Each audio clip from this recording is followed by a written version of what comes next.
Assalamualaikum warahmatullahi wabarakatuh. Selamat pagi dan salam sejahtera untuk kita sekalian. Yang terhormat Ketua Sidang, yang saya hormati para penguji eksternal maupun internal, dan para promotor, hadirin undangan yang berbahagia, khususnya Provendus yang hari ini menentukan apakah lulus atau tidak dari sidang doktornya. Saya sebagai bagian dari Dewan Promotor yang pertama mengucapkan selamat pada Provendus yang telah sampai ke babak terakhir, walaupun ini sengaja dibuat Provendus pada saat bulan puasa, jadi biar tidak ada hidangan. Sehingga saya mohon maaf ya, kalau sidang hari ini mungkin para undangan ya kering-kering saja. Tapi bukan arahan dari promotor, itu keinginan Provendus. Katanya sudah tidak pakai baju hijau lagi. Siap, salam Pak. Yang kedua, saya juga bangga karena dari semua baik ketua sidang maupun dewan penguji semuanya mengapresiasi disertasi dan menyampaikan bahwa cukup bagus. Ya, kita sebagai promotor mungkin mendapat bagian dari itu.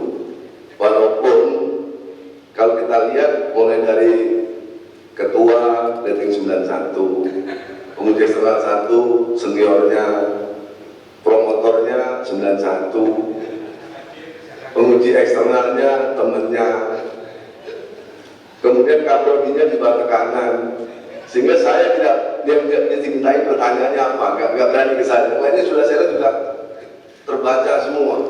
Keluarga besar Ormet ya Pak? Belum.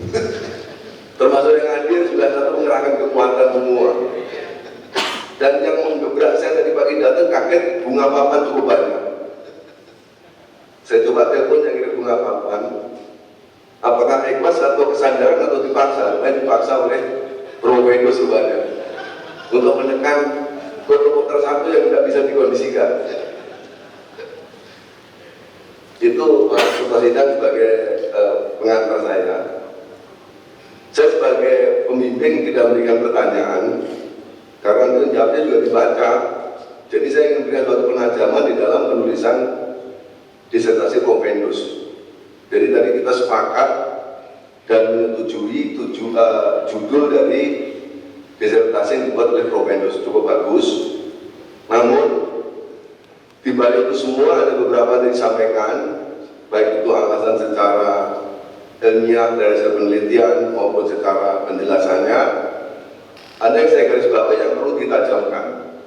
Kita sepakat bahwa latar belakang konsep ini pertahanan kita menganut sistem pertahanan rakyat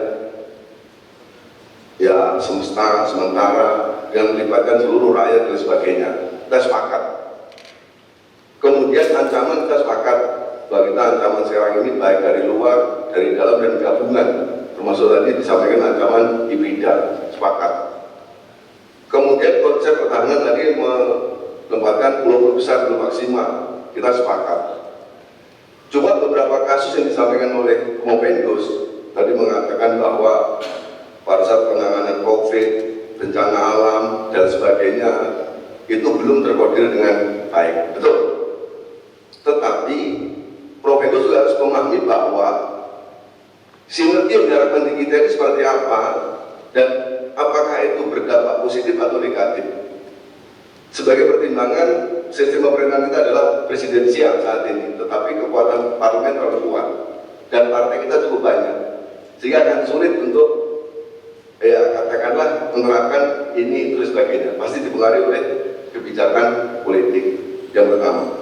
Yang kedua, pemerintah kita adalah otonomi daerah dan otonomi khusus. Hanya ada 6 kewenangan yang tidak didelegasikan, tapi semuanya bisa mengatur rumah tangganya sendiri. Kalau diatur jadi satu disamakan, pasti Papua aja akan komplain, Jogja akan komplain. Nah, sehingga nanti di dalam penulisannya sinergi itu dijabarkan. Tadi ada kebijakan model kebijakan pertahanan, sinergi seperti apa dijabarkan, tidak harus disamakan.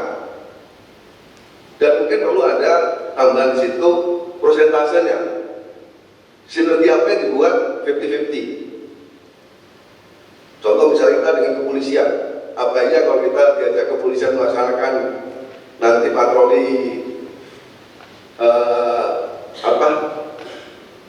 hari raya 50-50, nggak mungkin. Pasti polisi 80, kita ajak 20 saja. Polisi kita ajak ninjau misalnya daerah latihan kita, Batu Raja, apa sinergi 50-50, nggak mungkin. Pasti kita 80, dia 20 dan sebagainya.